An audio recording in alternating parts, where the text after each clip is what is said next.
Hello, everyone. Thank you for joining us as we continue our journey with Dr. Mahadeo Sukai. And I hope you watched the last video where we explored what low vision actually means, because he is a low vision scientist. So if you haven't watched that one yet, please go back and enjoy the little biology lesson that Mahadeo gives. Today, we're going to turn our attention to his career path, his education, and how being low vision has affected those things. So without further ado, let's ask Mahadeo how being a low vision person has influenced his career path and why he is a scientist. It's a great question, Kate. It's actually two great questions. Let's talk about the second one first, because that's the one that people ask me, and it sort of comes in this. It comes with this sort of, wow, you're a scientist. How did you get there, kind of thing. And underpinning the how is the why did you get there. So I decided that I was going to be a scientist from the age of about 4. And I'll tell you what did it. It was a Chelsea Bonstall painting. And for those of you who don't know who that is, Chelsea Bonstall was a scientific artist. That's a thing. There are lots of folks who translate their love of art and their love of science into being scientific artists. And so this person was a scientific artist in the middle of the 20th century, and he actually painted a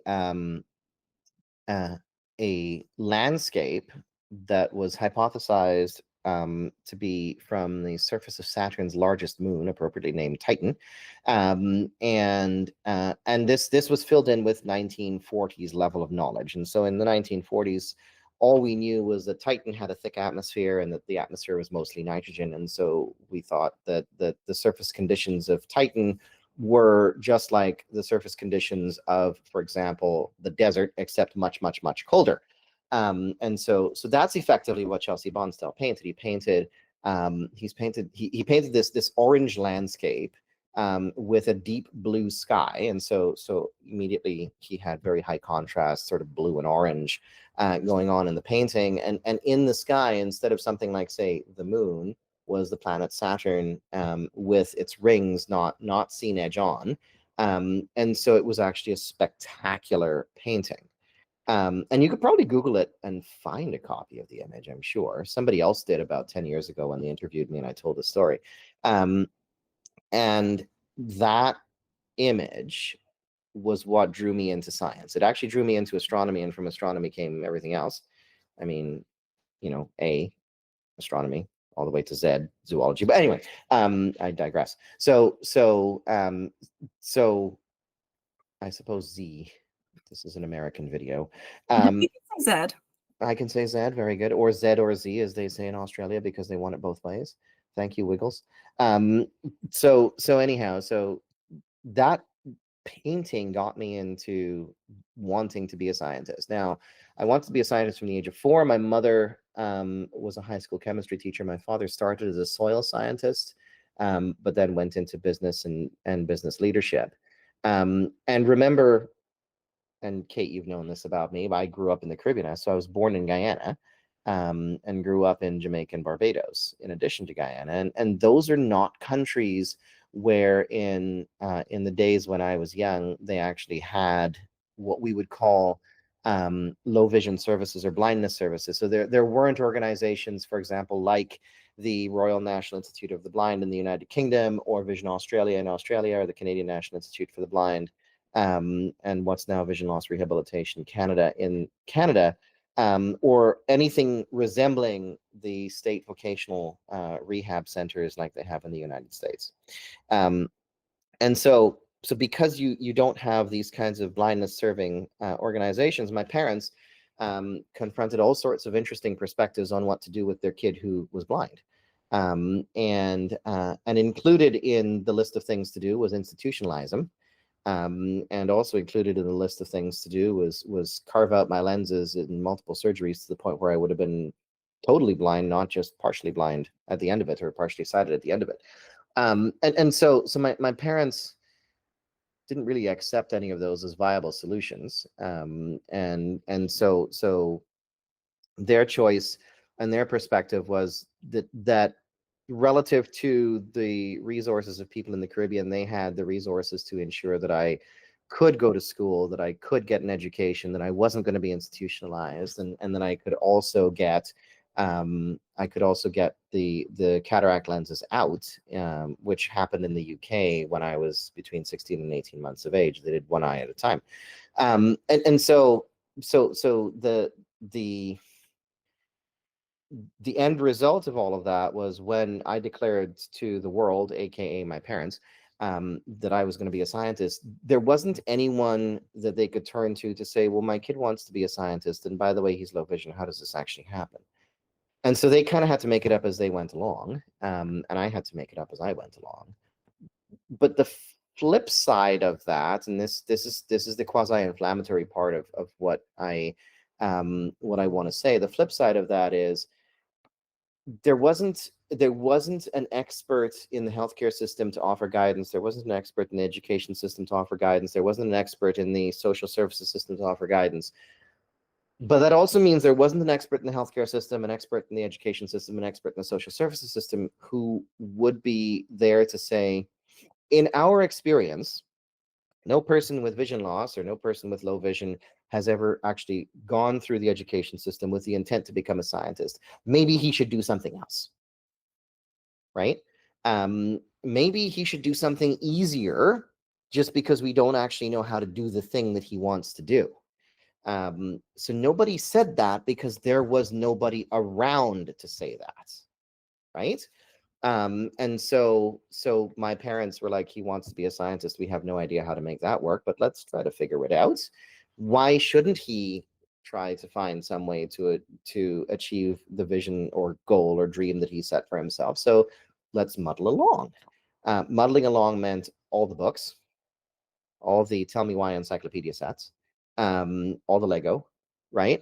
And ultimately it meant having an opportunity before the age of 10 years, 9 months to try to play around and discover what it was I really wanted to enjoy or do as a scientist. And this is where things became a little bit problematic because I like all science. So gravitating to biology over astronomy or gravitating to chemistry over physics, or geology over histology, that wasn't something that was necessarily easily doable. I was exposed to as much as I could have been exposed to given practicality and constraints, but I was also interested in everything. And so for me, it was like drinking through a fire hose and not really caring which direction the water was coming from, right?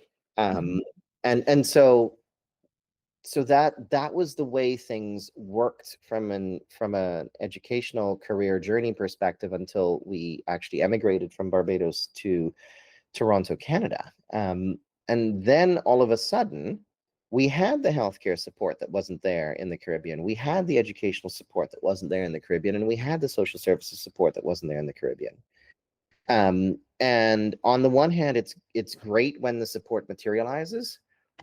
On the other hand, the support, as interested in being supportive as that support was and as that support could be, because that support at that point in time had not seen a kid with low vision who wanted to be a scientist. They didn't actually know how to make that happen, right? And so I come back to what I said before, which is the curse of being in the Caribbean was that the support wasn't there, but the benefit of being in the Caribbean was that the support also wasn't there, right? And so the benefit of being in the North American system is that the support was there. The curse of being in the North American system was that the support was there, right? That sounds so confusing. But it's a thing that parents of children with disabilities will encounter, because you're a parent of kid with disabilities. You don't know how to navigate the space. The child doesn't necessarily want to acknowledge their lived experience because that will get them singled out on the schoolyard playground. And you're going to turn to people who are in the know. And because they're in the know, you're going to trust them, right? The problem is that, that there's a couple of kinds of biases that are actually operating here. One is, of course, authority bias, because you're trusting the person in authority.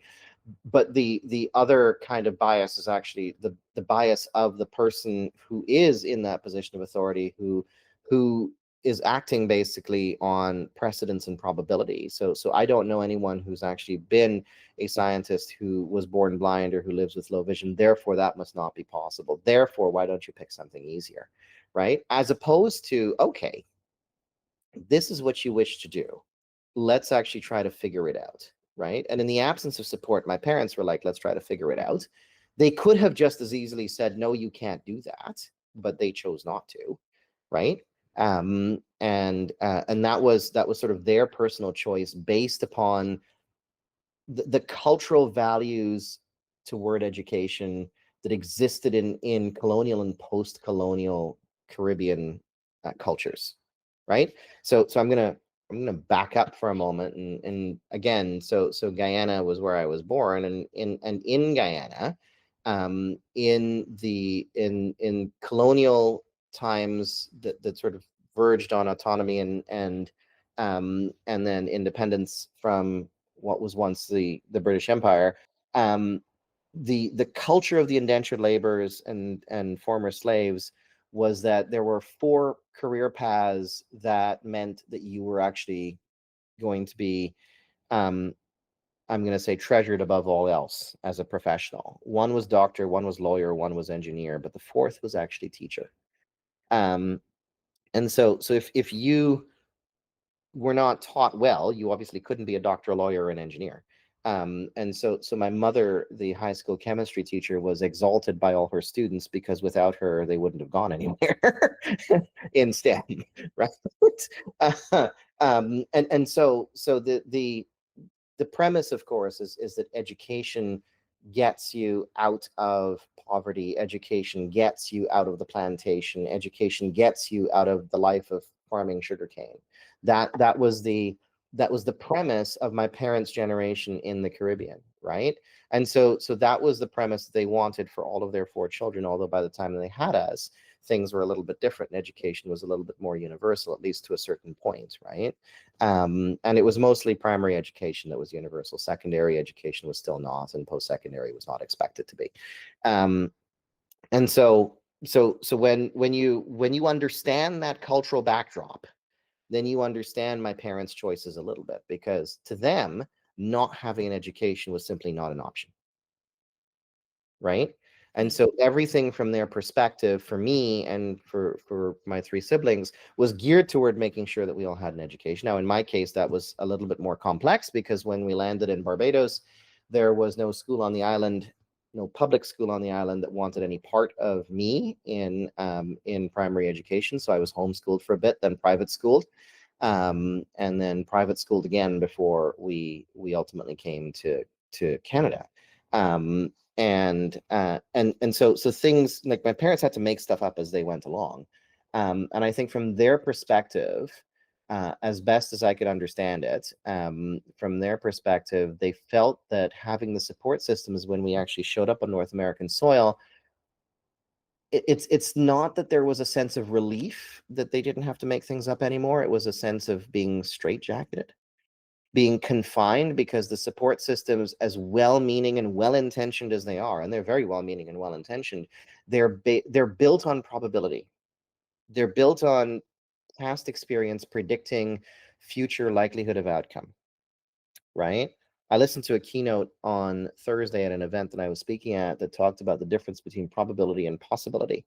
And if you were a child with disabilities, and you're a parent of children with disabilities, you need to think in terms of possibility, not probability. You need to think in terms of what is not what is likely, but what is possible, right? Because there's so many things that are likely that will end up meaning that young one with disabilities ends up in paths that are narrow, confining, restrictive, and ultimately based on social security or social support, right? And that might be sort of your only way forward, right? but there's many opportunities where it may not be the only way forward. And the advice that you get from the support system is what actually drives you into those spaces, right? So there was no shortage of educators once we landed on Canadian soil who said, well, what do you want to be a scientist for? Or why do you want to be a scientist, right? And no shortage of support system professionals who said, maybe this is too hard, right? But by the point that we actually came here, I was old enough and stubborn enough to be able to ignore all of them. Yeah, they clearly don't know you. No. And so to some degree, you know, at that point, I'd had an ingrained sort of rebellious streak anyway. And having had the opportunity to figure out my own career for so long, my thought process was, why couldn't we keep going? Right? So you know, the directionality of why I wanted to be what I wanted to be and how I wanted to get there, that was set early. And the thing is, if it's not set early, right, then it's a lot harder to change it later on. So someone might say intellectually at the age of 16, yes, I want to be a scientist, but by that point they've encountered so many folks who've said that's too hard, right? That they'll kind of just leave the dream alone in many cases, and it'll not go anywhere. Yeah, which isn't and really sad. Everyone should be able to at least attempt to do their dream. I think attempt to do the dream, and alongside that, of course, when you actually get into STEM, we can unpack the when we imagine, and you sort of started, I think, with this question, when we imagine who and what a scientist is, and we imagine the identity of a scientist, what are the things that we wrap around the identity of a scientist that mean that persons with disabilities, whether they're in undergrad or graduate school or the postdoc, actually run into that sort of that kind of conceptual barrier of, well, you're not supposed to be here because you don't fit my conception of what a scientist should be. Yeah, but I think that, you know, during my PhD, there was someone who had dyslexia, so she had accommodations. I had a dyslexic student in the graduate school where I was an associate dean, and then I had a deaf summer student. So, you know, I think if people are willing to work with you, then you can absolutely become a professional in STEM, right?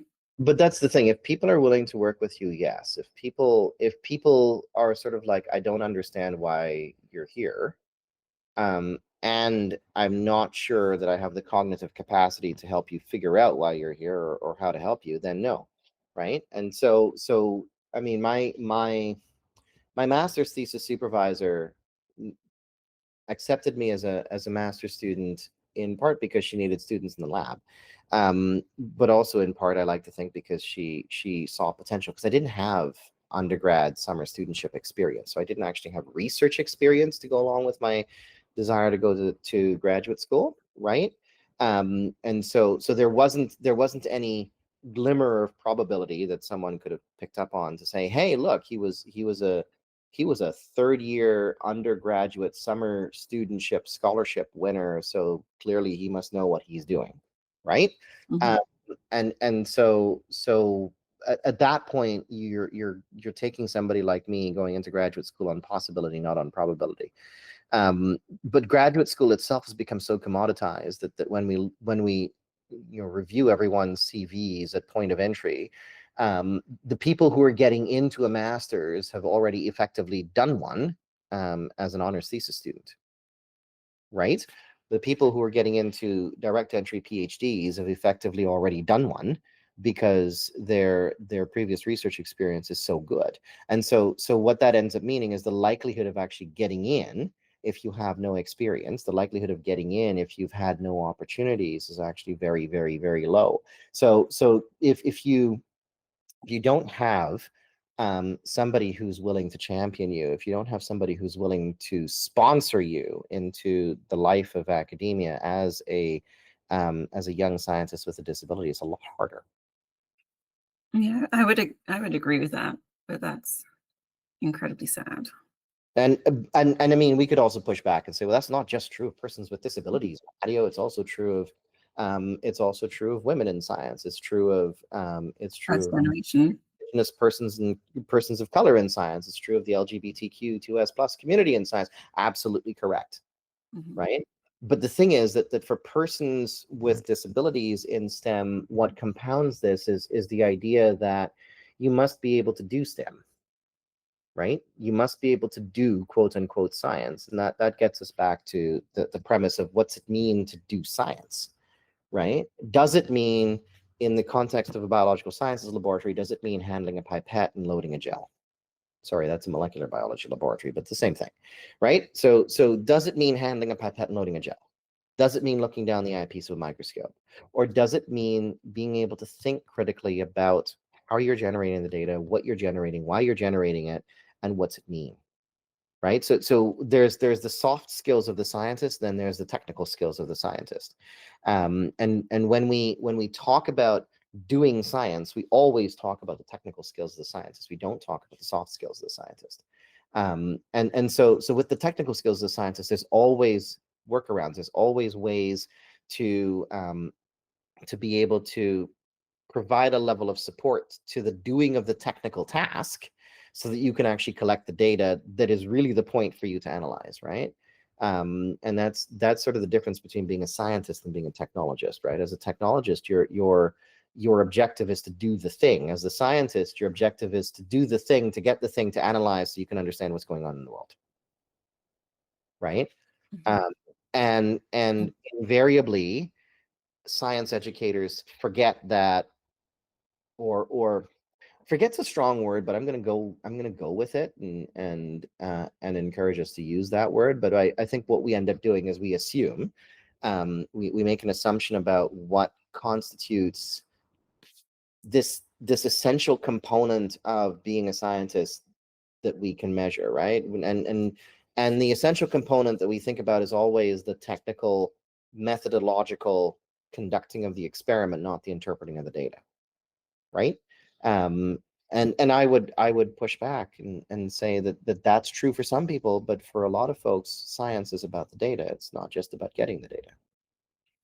I mean, that's what I naively assumed, that you were doing all the data analysis and doing something on a computer. So when I found out that you used to work at the bench and load gels and things, I was a bit surprised. Well, I mean, so it would take me 3 hours to load a 40 well agarose gel with PCR products. So that's not going to work, right? So I can technically load a gel, right? But the gels that will work well for me are the gels that are actually they're not smaller gels. They have bigger wells, and they have fewer samples to load, right? And so I can run a 10 sample gel no problem and get a decent result. I can't run a 40 sample gel and get a decent result, right? Because I take too long. And so I mean, I can set up a PCR. I can do a lot of molecular biology techniques. It's been a long time since I physically had to touch a pipette, so I'd have to de-rust my my mental muscles. But I can load gel. I can set up a PCR. I can look down the eyepiece of a microscope and count blood cells and do all sorts of other fun things, right? I am a molecular biologist by training, and I know how to do molecular biology techniques, right? But the thing is that you run that gel not for the sake of running the gel. You run the gel for the sake of understanding what comes out the other end, right? The gel is a means to an end. It's not the goal in and of itself. True. My PhD was in a mouse model of acute leukemia. Apologies to anyone who is a member of PETA, but you know, as somebody who was looking at a murine model of leukemia, my goal wasn't to dissect the mouse. My goal was to understand what its bone marrow was telling me. True. Very true. So should we move on and talk about how being low vision has affected your career path? Yeah, because that is a different question, and I think that's the one where we need to talk about, so how do we actually think about what are the workarounds and accessibility supports that I would actually need in a lab or a scientific setting, and how do we get them, right?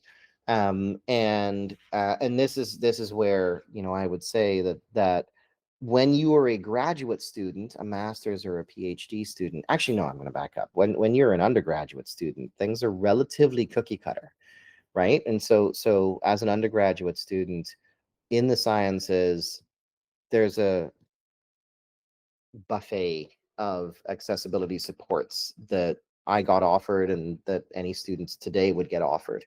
You know, extra time on exams, and in my case, large print material and access to a note taker, and whoever needs it, you know, you can record the lecture, and you can go on and on and on with respect to tutors and support systems and all sorts of things that exist in the post-secondary space at the undergraduate level. Then we go to graduate school, and in STEM, how much of what we do in graduate school is wet lab oriented versus not, right? And my master's and PhD were wet lab PhD and masters. Like, there were wet lab degrees. And I mean, to be fair, my postdocs were both wet lab degrees too, or wet lab training environments as well. And so in the wet lab, you're not in the classroom as much, right? So all the classroom accessibility supports don't make any sense anymore, right? You go from doing written exams to caring about the oral defenses, and the written exam accessibility supports are irrelevant in the context of an oral defense, right? Now what matters is, if you're a grad student doing a master's, doing a PhD, whether your accessibility support staff, so your student accessibility services people, or your disability services office, whatever your institution calls them, whether they actually know what they're doing in the context of graduate school. And they might, if they've had sufficient precedent and sufficient numbers of students with disabilities who are going through the space. In my day, they didn't.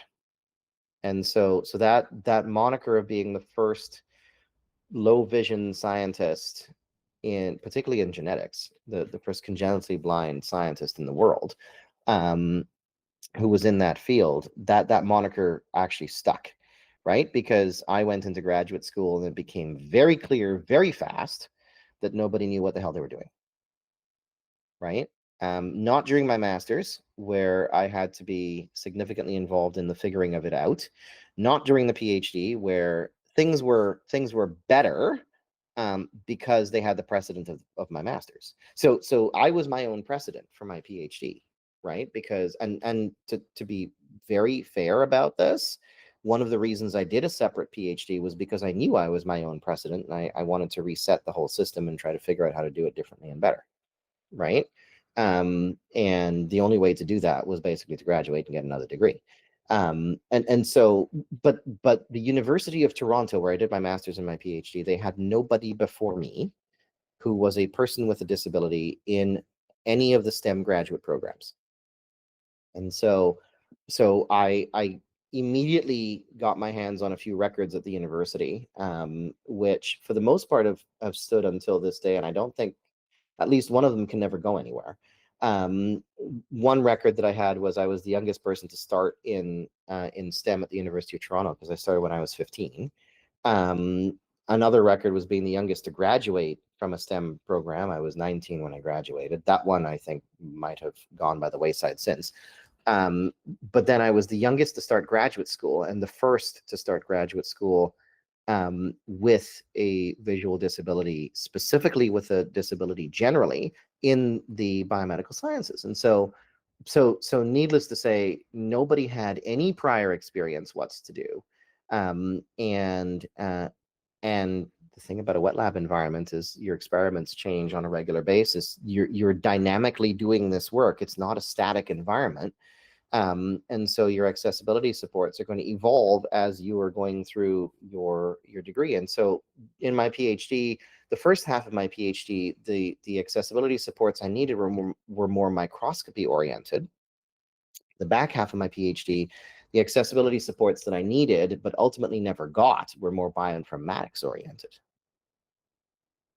right? And so this was where sort of having the stable support structure of a disability services office actually fell down a little bit, because the mature offices have rules and you might not exist within the framework of those rules. And as it turns out, the rules at the University of Toronto were built around my use case, except then that as my use case evolved, the rules didn't evolve to keep up with it, which is why I never really got accessibility supports the back half of my PhD. But you know, the system struggled. The system recognized that it needed to do something that would facilitate my educational success, but it struggled, right? And it struggled to keep up with the pace of science. It struggled to keep up with the pace of scientific advancement. I mean, bioinformatics wasn't even a discipline when I started my master's, right? I was the first generation of graduate students who was doing microarray, and you know, microarray rapidly became next gen sequencing, and so, but massively parallel data collection was a thing that only started in the middle of the 2000s, right? And mine was the first generation of students to do that work, and I was among the first generation of people to try to figure out how to do accessibility supports for that work, right? And so we have this sort of scenario then where, over and above the scientists not necessarily being sure why you're there, the support system that's designed to support you, you know, can't keep up, right? It's not adaptable enough to keep up with how quickly science is evolving and how quickly your degree might be evolving, right? And then with the postdoc, things got even more complicated, because in the absence of paying tuition, I was no longer eligible for disability support services through the student office, right? But I wasn't an employee either, right? And so in the late 2000s, so in 2007, when I first became a postdoc, the whole issue of what is a postdoc? Is a postdoc a trainee? Is a postdoc a student? Is a postdoc an employee? Should the postdoc be unionized? Should the postdoc not be unionized? That was relevant and germane, because the answer dictated which set of rules a postdoc could be allowed to follow as a postdoc with a disability. And the fact is that none of the answers meant that within the local environment of the University of Toronto, none of the answers meant that I was actually able to, through the institution that was hosting my postdoc, actually get accessibility supports paid for. And so we actually had to do two things. One was live off of the supports that I had during my PhD, and then two was actually try to write them into grants. And so when I did my second postdoc in experimental therapeutics, my postdoc supervisor and I set it up so that we wrote a pile of grants before I even started in the lab. And when the money came in from those grants, we had built accessibility supports for me into those grants already. And so with the money flowing in, we had the ability to provide the accessibility support so I could actually do my postdoc. If we hadn't gotten the grants, then I wouldn't have done the postdoc, right? And so it wasn't a great system, because it requires you to have a postdoc mentor who, I'm just going to say it this way, and forgive me saying it this way, actually gives a shit, right? You actually need somebody who is willing to say, you know what, you've got potential to be a top flight scientist. You deserve to do a postdoc. Let's figure out how to do it together. And if you are patient enough to go through this process with me, I'm patient enough to go through this process with you, right? My postdoc, well, my second postdoc was done with Aaron Schimmer, who is now the director of the Princess Margaret Cancer Research Center in Toronto. And we started planning for this postdoc in August of 2008, and it started in May of 2009, right? And it literally was, you know, we had to invest the time to write fellowship applications and write grant applications, and everything we wrote, we got, which was, touch wood, very fortunate. But and I also recognize that not everyone is as fortunate as that. But what that ended up meaning was that because we got everything that we applied for, we were actually able to do the postdoc the way we wanted to do the postdoc, and not sort of worrying about where were the accessibility supports that Mahadeo actually needed going to come from, right? Because the accessibility supports I needed included somebody to help me with things in the lab that I couldn't physically do, right? You had a technician who did some of the experiments for you. With me, Mhm. not for me, with me. Okay. With you. And so we might argue about the nuance of that word, for versus with, but their job description was that they were the hands and eyes, right? So I was the one planning the experiment, designing the experiment, setting it out, describing it to them, explaining the likely failure modes, and having them run the experiment, and sometimes observing the results, recognizing that I had to brief them on anticipated outcomes. And then they would discuss the findings and observations with me. We talk about the failure modes, talk about any troubleshooting that needed to be done, and plan the next thing. So they were the person who was loading your 40 well. Yes, they were the person loading my 40 well gels, right? Because I certainly could not do that. But I mean, like, you think about it this way, as well. Like, if you are a practicing scientist running a lab, are you the one running the gel? True. Very, very true. Right. And so what was also happening was I was developing a set of skills that were the supervision skills, the mentorship skills, the I can tell you in my head how this experiment is supposed to work, because I have mapped out setting it up in my mind and doing it in my mind and thinking about all the trouble spots in my mind. And so, like, I would measure that skill set against any graduate student and postdoc any time of the day, any day of the week, right? Um, and what it's funny, because what I found was there were a lot of grad students who didn't have the experience that I had, who didn't have to have that level of nuanced description of how things could or could not go wrong. And when things went wrong, they didn't know how to troubleshoot, right? And no offense to all of my colleagues, but I ended up having a setup where, because of the accessibility supports that were working for me, I knew more about how the experiment should work than the sighted PhD student doing the same experiment. Okay, so before we wrap up on this video, I want to ask you one more question. Yeah. And that is because you have a wicked memory.